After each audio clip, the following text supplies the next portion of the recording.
Britain's most notorious child killer, Ian Brady, abused and murdered his victims before burying them on Saddleworth Moor. I call it a killing cult. It couldn't be called anything else. 5 children died at his hands, devastating the lives of their families. How can you make sense of something like that? You know, you're just evil. Sentenced to life, along with lover Myra Hindley, who died in jail a decade ago, Brady is now Britain's longest-serving prisoner. I hope it's been torture and hell for him. This is the story of his 50 years behind bars, a life as dramatic on the inside as it was on the outside. Told by the people that were there. I know people who would have paid thousands of pounds to get at him. And described in Brady's own words, from half a century of his letter writing, pieced together for the first time. After 50 years, I have had enough. I have known from day one that I'm finished.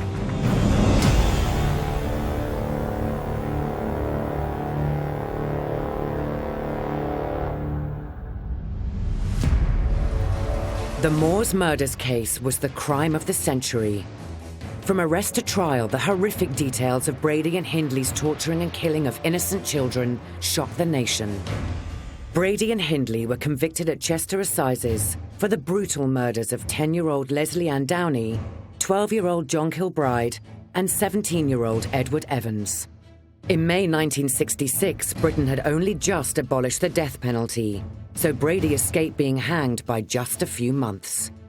But when he was sentenced, Brady showed neither relief nor remorse. Just that was it, a resignation. Brady's casual attitude to his sentence is also revealed in letters he wrote about the trial, which show a psychopathic lack of connection to his crimes. At the trial, I felt contempt and detachment. I would cast my mind into deep space, look back at the speck of dust called Earth, imagine all its little wars and pomposities, and laugh.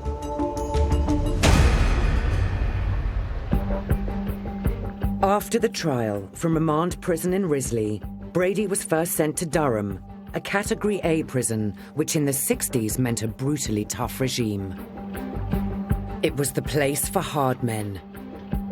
Gangsters like the infamous Cray twins and the great train robber Ronnie Biggs. If a prisoner lifted a hand to an officer, he got whipped down the block and he got a good hiding. Not PC nowadays, I'm afraid, but we looked at it like the Bible, an eye for an eye and a tooth for a tooth. If you hit a prison officer, you get a hiding. If you don't hit a prison officer, you don't get a hiding. It's rough justice. 28-year-old Brady was locked up with all the tough nuts on E-Wing, a high-security area separate from the rest of the prison. A prison within a prison. There were single wings, not connected into the other wings of the prison. And they were on their own. They were surrounded by chain-link fencing. But they were all doing 18, 20, 25 years, 30 years. Some were doing natural life. So they were in for a long time. Armed robber John McVicker, once Britain's most wanted man, was among the first to give Brady a taste of life banged up with seriously hard criminals. Brady was a figure of hate, of course. If he'd have ever mixed with us, he would have been attacked. There is this kind of dividing line between the normal prisoners and these sex offenders, particularly the ones who've killed and, in his case, tortured. You elevate yourself a bit, I suppose, by finding someone who's a lot worse than you. As Britain's most hated child killer, Brady was under constant threat from the other prisoners. His life was a torment. We were always continually taunting him. Whenever I passed his door, I would give it a kick. And I might say, "Brady, Brady, Brady." The prison authorities protected Brady with a system known as Rule 43, which allowed them to officially segregate him from the rest of the inmates. For Brady, this meant being placed in indefinite solitary confinement. He was locked up for 23 hours a day. He would come out for exercise 1 hour. All he did was read his sacred texts, read Mein Kampf and Beyond Good and Evil. That was his life. Facing a life sentence in isolation, Brady started a lifelong obsession, reading books and writing letters filled with pseudo-intellectual rants, complaints and appeals. He thought he was rather superior, yeah. He thought he was cleverer than all the screws, you see. The warders were cockroaches, the other prisoners were maggots, and everyone was corrupt. All his time was spent on Brady, trying to get some form of appeal or some form of better treatment. The only person spared his fury was Brady's lover and partner in crime, Myra Hindley, who was serving her life sentence in London. Dear Myra, keep your chin up. You have a future, and I will see you begin life anew. And so I will dwell once more in freedom, as seen through your eyes. Brady was obsessed with controlling Hindley and began demanding that the prison services should allow him to see her. Early days, he wanted to get visiting with Myra, but they weren't married. So we were quite pleased to be able to say, no, you can't see her, it's not your wife. Because, there were a couple of horrors anyway, so why should they be allowed to visit one another every 28 days? Trying to get around the ruling, Brady next petitioned the Home Office to marry Hindley. But this was no ordinary prison bride and groom. This was Britain's first serial killer couple, and all Brady's requests were turned down.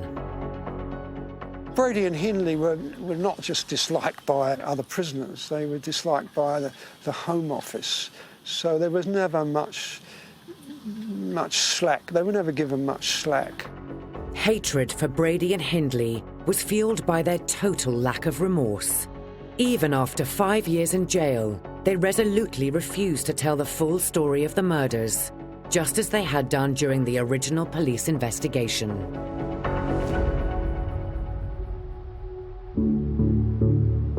In 1965, Brady had been arrested at the home he shared with Hindley on the eyewitness testimony of his friend David Smith, who had watched Brady murder teenager Edward Evans with an axe. Down at the police station, Brady immediately confessed to Edward's murder. It was almost as though he was resigned to the fact that he had been caught. He realised he was going to have to take his punishment. But Smith also told police that Brady had boasted of committing other murders and of burying the bodies on nearby Saddleworth Moor, which Brady flatly denied. We've got alleged murder, we've got a body, we've got a prisoner who admits he's done it. What we've got is another man called Smith who said he's done more. Brady doesn't want to know. And he's saying nothing. Absolutely nothing. Local journalists were also chasing the story. We were in the dark, and the police were in the dark, until that fantastic breakthrough with the suitcase. The breakthrough came from suitcases of incriminating evidence found in a railway station locker. Belonging to Brady, they were discovered after a tip-off from Smith. The suitcase of death, the suitcase of hell, the suitcase of horrors, call it what you will, but it was all there in terms of evidence. There was hundreds of photographs. Among them were shots of Brady and Hindley on the moors and pornographic pictures of a little girl identified as Leslie Ann Downey, who'd been missing from home for 10 months. There was also a notebook containing the name of another missing Manchester child, John Kilbride. Now convinced there had to be bodies buried on the moors, the police launched a massive search. All the adjoining areas of the Saddleworth Moors sent police officers up to search, looking for bodies. The area he was searching was basically from photographs that Brady Hindley had taken. We went, we searched, then it was decided that we'd give it till 3 o'clock in the afternoon. And as nothing had been found, we decided, right, we'll start packing the vans up. I'm making my way back down the hillside when I came across this depression in the peat with this withered stick sticking out. Bob Spears had found the shallow grave of 10-year-old Leslie Ann Downey. If there's one here, stuff that was in the suitcase, there's others in this area. And that's why they went looking, and John Kilbride got found. With no help from the accused, it was dedicated police work that led to a triple murder conviction for Brady. But some detectives on the case believed it wasn't over yet. We've not heard the last of him. I've got to say that, because I believed there was more. As the years passed, Brady would be kept under a grim and relentless regime of isolation, remaining stubbornly remorseless and refusing to give up the secrets of the Moors. But all that would change when he came under attack from the only person he was utterly devoted to, Myra Hindley.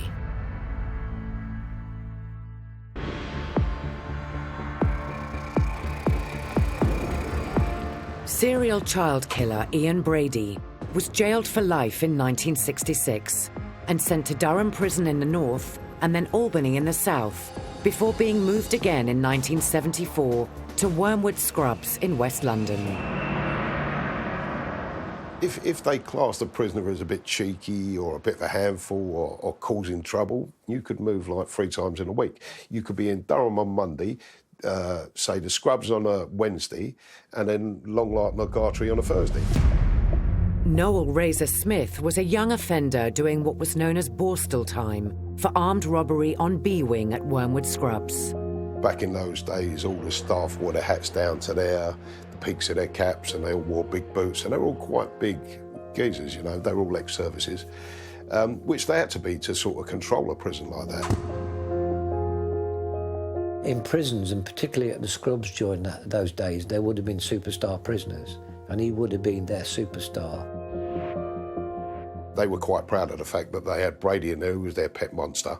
The Screws would be forever, like, talk of you, you'll be going in with him, and they used him as a kind of a threat to the youngsters. Brady was locked away with some infamous names such as Peter Sutcliffe, the Yorkshire Ripper, but he was still the Scrubs' most notorious and reviled inmate. He was hated by other prisoners, detested. I mean, I know people who would have paid thousands of pounds to get at him. To keep Brady away from other prisoners, once again, Rule 43 was imposed. But there was still one way to get to him, and that was through his food. I know that when he was in the Scrub, certainly people in the kitchen were, you know, putting stuff in his food. They will put anything in to poison them, glass, piss in the food. They'll get someone to say somebody's got hepatitis, they'll give them a little cut on the finger and get them to bleed into it. And his would have been specially prepared if he was not careful, so he'd have to dig through it.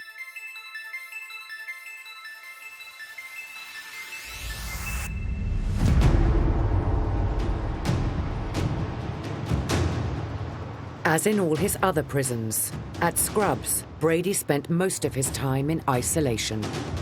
The segregation unit was the end part of A Wing. At the end of A Wing, you had a kind of an exercise yard outside A Wing, and it was just like basically a square piece of concrete where Brady would come out to exercise, and we would watch him sometimes from up in the window. And what I remember of him was he was just a sinister-looking character. And he would just walk around the square really slowly with his hands behind his back. You'd have, like, say, 40 or 50 Bolster boys shouting and screaming and abusing him out the windows. And he just kind of ignored it. It was like he was in a world of his own. By the late 70s, Brady's countless years in isolation were beginning to affect his mental health.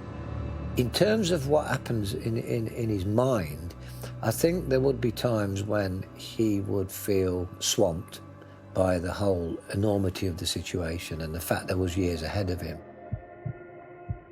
To see him forever on his own, really, no other prisoners near him, that would be hard. I know how hard that is. And to not see another face except uniforms, I never ever saw him talking to even the staff. You know, he kind of treated them with disdain, if you like. When it was time to come in, they'd shout, "Brady in," and he'd kind of just walk past them. It would affect you severely mentally to be in that sort of position. And the first thing you get is the paranoia. It gets to the stage where you think everybody in the prison is talking about me. They're all coming to do me. I've got to get tooled up and I've got to go and do it. And that's why there's a lot of violence in prison, because people are paranoid. The attack Brady had been expecting for years finally came. But it wasn't from a prisoner. It was from his former lover, Myra Hindley, who after 20 years inside had launched a desperate bid for freedom and believed that controversial prison reformer Lord Longford could help her.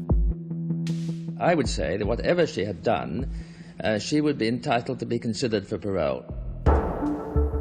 Frank Longford strongly believed that Hindley should get parole and encouraged her to protest her innocence, implying that Brady had forced her into committing their crimes. Really what Longford did almost from the start was to encourage Myra increasingly to blame Ian Brady for their crime. So when you move forward to her first formal, realistic chance of parole, that was certainly what she was trying to present herself as, guilty but not as guilty as him. Brady saw the move as an unforgivable act of treachery from a woman he'd once loved and shared his sickest fantasies with. Back in 1966 at their trial, as Brady's letters from prison reveal, their macabre bond had seemed unbreakable. Myra Hindley and I once loved each other. We were a unified force, not two conflicting entities. Even in court, facing a life behind bars, they continued to sustain each other with their arrogance and hatred. They were still in their sort of bubble together. You know, they looked down on ordinary people. Brady called them morons and maggots, and Hindley did too. Brady said we became our own gods. That was how they saw each other. They were laughing and joking, the two of them, between them. You wouldn't have thought they'd been charged with murder. During the trial, Brady focused all his efforts on keeping Hindley out of the firing line. Before entering the witness box, I instructed both her counsel and my own to ask me specific questions designed to give the fullest opportunity of providing a cover for Myra. He genuinely expected to get Myra off. He promised her that and said to her, you know, if you stick to the story that we've constructed for you, then, you know, you can expect maybe to walk out. I also told her to adopt a distancing strategy when she went into the witness box, admitting to minor crimes whilst denying major. In the end, Brady's plan to get his girlfriend off failed, and Hindley was convicted of murder. He sentenced them to life imprisonment. I think he thought that she was going to stand by him. And I think in many ways, I think she was going to stand by him. But then she realised what sort of life she was going to face. 16 years into their life sentences, Brady was moved for a sixth time from Parkhurst to Gartree Prison in Leicestershire. It's fairly common for high-risk prisoners to be moved around because the authorities don't want them settling in too much and getting to know the routine too much in that particular prison, because then, of course, that heightens the chance of an escape. Gartree was a tough Category A jail, where hard cases and difficult prisoners were often given medication nicknamed the liquid cosh. A lot of people used to call it slow me down juice. They probably worked out some sort of medication for his mental illness. If a prisoner doesn't want to take his medication, then he'll be restrained and the medication would be given by force, because there's a duty of care not just to the prisoner, but there's also a duty of care to other prisoners and staff, so they can't have people acting out. If Brady had inflicted hell on his victims on the outside, finally his 20 years of hell on the inside were pushing him over the edge, and his physical and mental condition at Gartree deteriorated rapidly. I've never seen anybody who looked quite so ill. He looks like a skeleton. I think it would be fair to say that, to a layman, he appears to be wasting away. A sympathetic Lord Longford was trying to help Brady escape his prison torment by getting him into a mental hospital. To further the campaign, he introduced Brady to a journalist who was willing to write about his condition and current treatment. When I arrived at Gartree, I was told that I couldn't see Brady in the common room because he wasn't allowed into the place where other prisoners were held because of the fear that he would be attacked.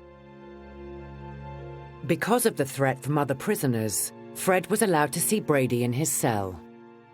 The only indication that there was something wrong was the fact that the prison authorities did drug him up. There were times when he had difficulty expressing himself because he was drugged up, so understanding what he was saying at times was difficult because his words would come out as a hissing sound. After a few visits, as he began to understand Brady better, Fred also realized that the real reason for their contact wasn't about Brady's mental health campaign at all. It was because he wanted to drop a bombshell about his former lover, Myra Hindley. His mission was to find a way to keep Myra Hindley in prison. Brady had loved Hindley and originally wanted to protect her. But now, in her bid for freedom, she was claiming innocence and blaming him for all their crimes. So Brady decided it was time to hit back. He felt betrayed by her. He knew that a mystique was being created that endowed her with an innocence. That's what he felt was the betrayal of their original pact. That made him angry and vengeful. So that's what kept him going.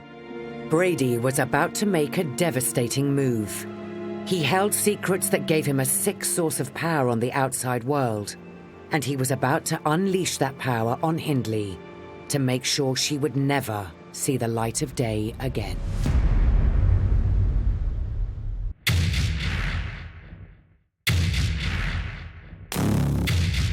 During 20 grueling years behind bars in 6 of Britain's toughest prisons, Ian Brady had never asked to be paroled.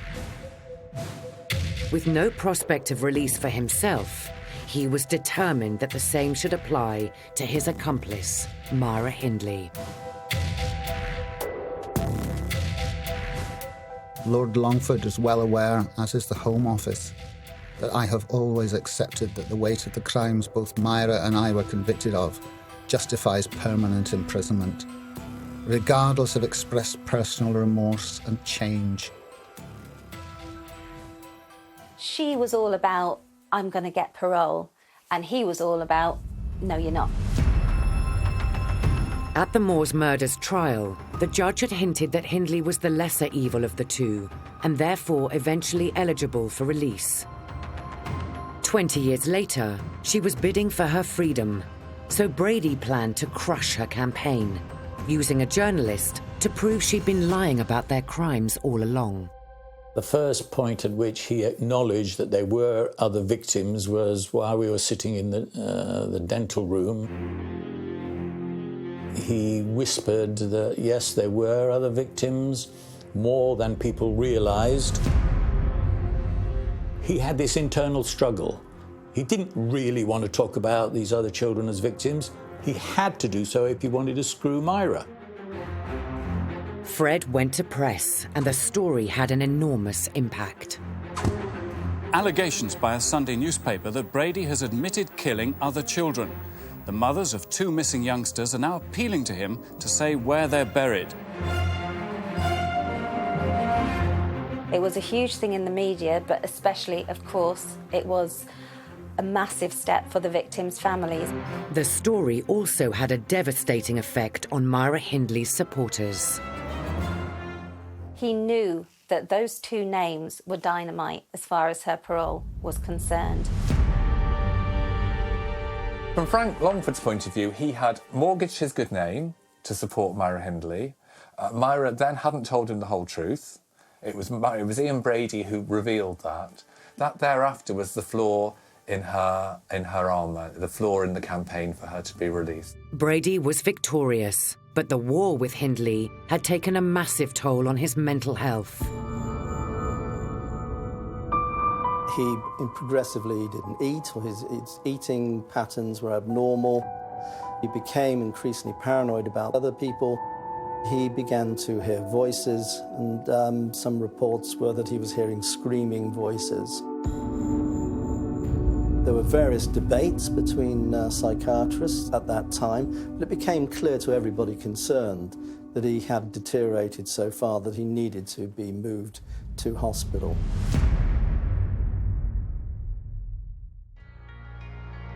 In July 1985, Brady petitioned for a mental health review.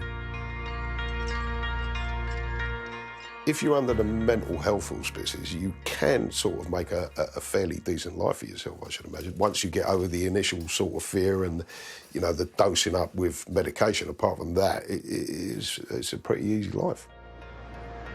Brady was finally sectioned and transferred to a secure hospital, now known as Ashworth in Liverpool. As far as can be judged from the information at that time, he wanted to go. For Brady, yes, I have no doubt it was the right move. He would have died eventually. Having got to Ashworth, he's in a comfortable position. And what was allowed, his own television, he would have his own newspaper, he would be able to do his own bit of shopping from the canteen, and his world would open up. The warders at the more open regime in Ashworth also encouraged contact with the outside world. Brady had no friends on the outside, so his contacts came from a raft of new pen pals, attracted by all the media interest in the case. A lot more people decided that he was a fascinating personality and wanted to engage with him. This is understandable in the lives of many serial killers, that they have fan clubs. Others who wrote to him were authors and journalists. Christine Hart corresponded with Brady for over a decade. I found the idea supernatural evil quite interesting. And that's what made me pick up a pen and write to him to try and find out, was he evil? What was evil? You know, and take a look at the monster within. He didn't like being locked down. He liked to be out in the Highlands. You know, that's where he felt most alive. He had a kind of... you know, he was kind of like a pagan or like a druid. You know, he liked to talk to trees and talk to flowers and get really in with the earth. Brady was in touch with the outside world again, but not even in his wildest dreams had he imagined he'd be able to go there, let alone walk freely once more in the place where he'd buried his child victims, Saddleworth Moor.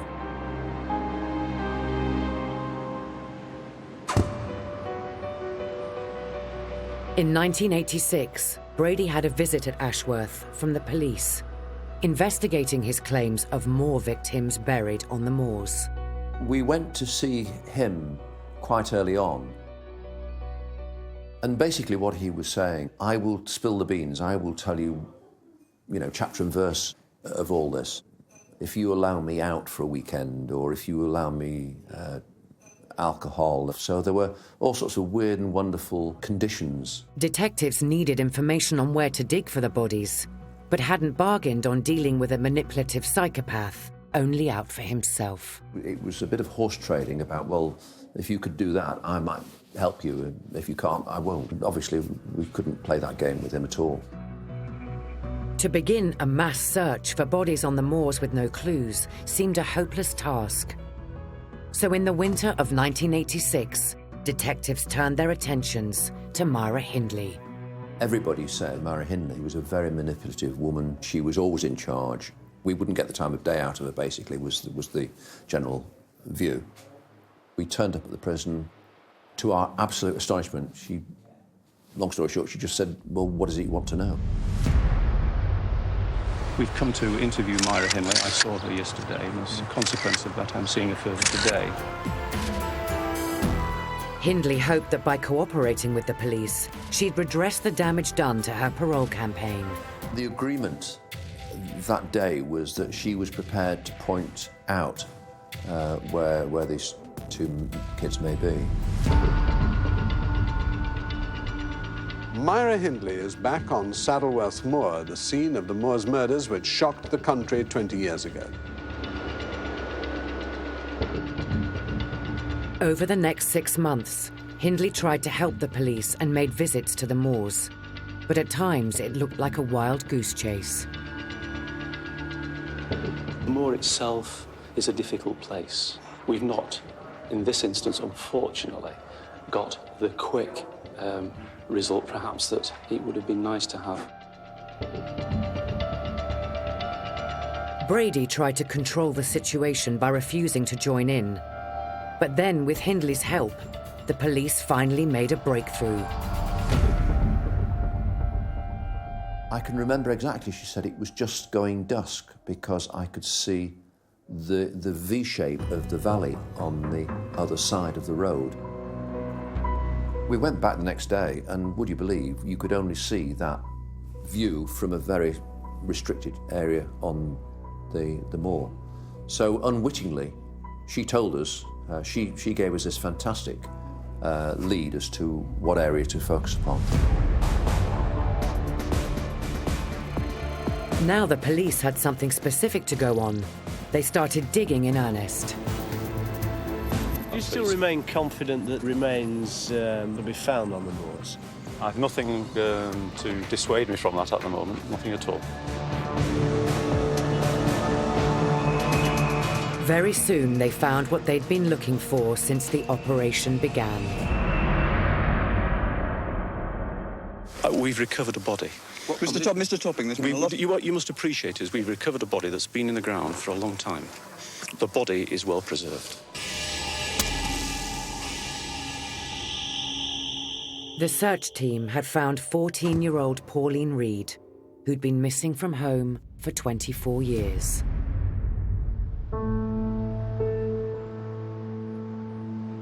As Manchester gave yet another of the Moors murders victims a proper burial, in his evil game with Hindley and the police, Brady decided to make a move. The moment we found Pauline Reed, he dropped all his conditions, all his preconditions, and said, right, I'll come to Saddleworth Moor. With special permission from the Home Secretary, a high-speed convoy took Ian Brady into the outside world for the first time in 21 years this morning. He thought he was getting left behind by the caravan, you know, the world was moving on and he was getting left out of it. He is a manipulative guy, he likes to control. On his visit to the moors, Brady confused and manipulated the police by leading them all over in the search for Keith. And he just strode out. You know, we were scurrying after him to try and keep up with him. It was that much of a striding out across the moor. Fair to say, we were quite excited at that stage. We thought, oh, this guy certainly knows where he's going here. The first time I was taken up, I searched for over 12 hours. He took us to the same general area that she'd taken us to. But from there on, it got a bit sort of woolly, you know. We searched from early morning until late afternoon, and I wanted to continue, but a police convoy picked us up. After 12 hours with no progress, the search was called off. Brady's first visit to the moor was really, it just seemed like a day out. And it would have been a chance to go back, to smell the fresh air, to see the moors, to see his graveyard, because that's what it was. Brady showed no remorse, choosing instead to taunt his victim's brother in a letter about the grave and to hint at more trips up there to find it. I've got the site of Keith clear in my mind. The police forces were camped right on top of the site, yet had failed to find it in months of searching. I kept repeating that I needed a second chance at it, but without any success. The police gave Brady one more chance in the winter of '87, but then closed the search down. Keith was never found. Keith Bennett's body is his last bit of power, unfortunately. And once he's found, I think if he was found in Brady's lifetime, I don't think it would be very long before Brady died, to be honest. Brady's wish that Hindley should remain behind bars was granted. And after serving 36 years, she eventually died in prison in 2002. But Brady had another war on his hands with a new enemy. One that this time would eventually defeat him and have him begging for the right to die.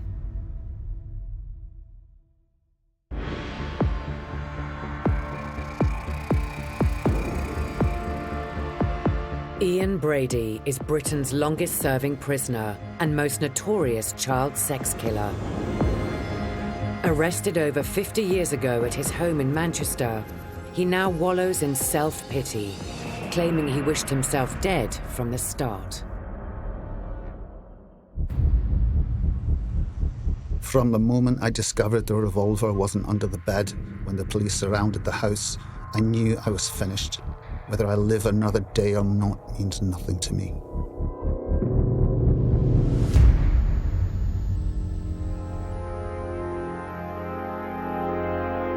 Instead of death, Brady has lived a life of hatred and hell inside Britain's harshest prisons. Imagine living in the centre of a prison and knowing you're surrounded by hundreds of people who absolutely want to torture you to death. Half a century's incarceration, with long spells in isolation, have done nothing for his psychotic personality, and he has slowly descended into madness. I think all the years in prison have turned him insane. It's all the years in prison being on his own and the frustration and considering himself to be a clever guy and he's batting his head against a brick wall now for 40 years or more. The last few decades of Brady's sentence have been in a high-security mental hospital called Ashworth, where he went with acute psychosis in 1985. Having got to Ashworth for treatment, he then refuses it. His main treatment is the environment that he's in. So that's most likely one of the things that keeps him well, but even so, at times the psychotic illness briefly comes back, and that gives problems to those who have to care for him. The move to a mental hospital was something Brady himself had campaigned for, but then bitterly regretted. I don't talk to doctors here. Their main function is to lend respectability to the archaic, failed penal system and dispense ad-lib psychiatric labels upon and embalming drugs to prisoners of the state. His letters about Ashworth to his pen pals in the outside world have a familiar ring with delusions of grandeur and endless complaints about his treatment. He doesn't engage with psychiatrists, he doesn't engage with doctors, he doesn't engage with staff. He calls them scum and says that they're all out for themselves and that they have no care for the prisoners. Brady's letters also reveal that he now sees himself as a victim. He's basically somebody raging against the machine. It's been a hell for him, and it clearly continues to be so. In 1999, a makeshift weapon was found hidden near Brady's room. It's not known who made it, but Brady was subsequently forcibly moved to another ward for security reasons. It was reported that staff at Ashworth found a metal bucket handle that had been sharpened to probably use as a knife. Wardens rushed in wearing visored crash helmets and carrying plastic shields. Without explanation, my arms were twisted violently at my back and my head held down. I was stripped, searched and manhandled. In reaction to the unprovoked attack, I ceased eating. Brady immediately went on hunger strike in protest against the alleged rough treatment.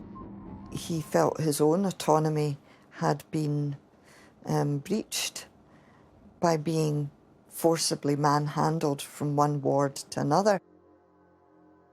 And of course, a lot of people would say, well, he denied that to his victims, which he did. For 3 weeks, the child killer has been force-fed at the top security hospital. He's now planning legal action against the authorities. With his plans to starve himself to death thwarted by the forced feeding, Brady's psychopathic need to control saw him launch a legal bid for the right to die. In the back of a blacked-out prison van, Brady was driven the 10 miles to Liverpool Crown Court with a close police escort. Brady lost his first appeal for the right to die in 2000. Behind the blacked-out windows, child killer Ian Brady still contemplating a judge's decision not to allow him to starve himself to death. The judgment at Liverpool Crown Court means the authorities can continue to force-feed Brady, who's been on hunger strike for the last 5 months. 15 years later, he is still at war with Ashworth and claiming to be on hunger strike. But there are reports he's been secretly eating.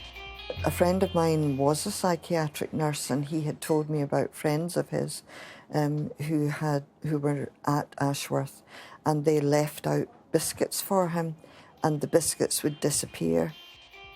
It certainly doesn't look as though he's actually doing a genuine hunger strike.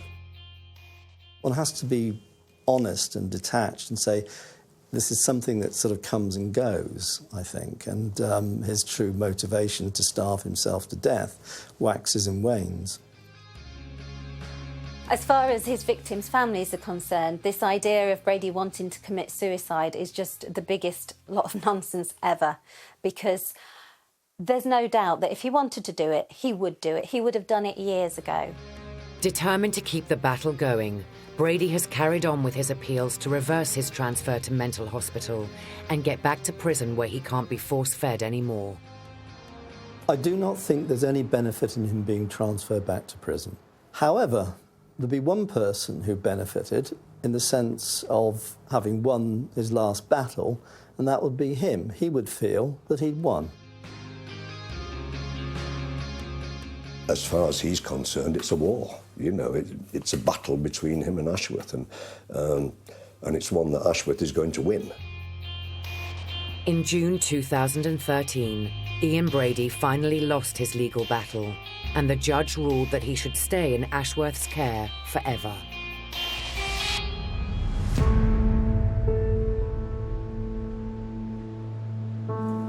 For the relatives of the dead children, Brady's self-serving and remorseless antics over the years have done nothing but keep the horror of what he did always fresh in their minds. It's really upsetting coming up here when I look and I know that what happened, and it was here. How can you make sense of something like that? You know, you're just evil. It is beyond belief.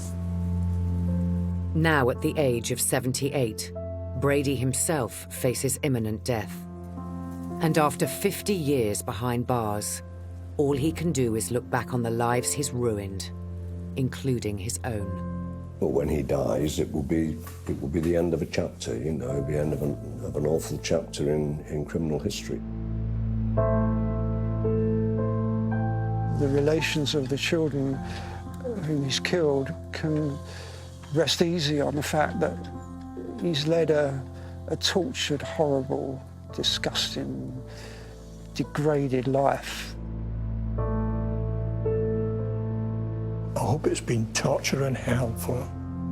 And I hope when he put his head to the pillow, he went through that hell 1,000 times.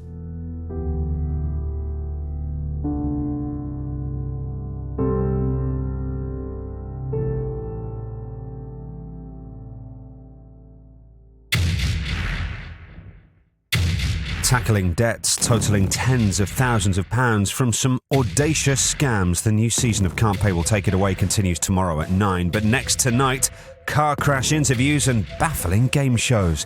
It's the 70s, the best of bad TV. Stay with us.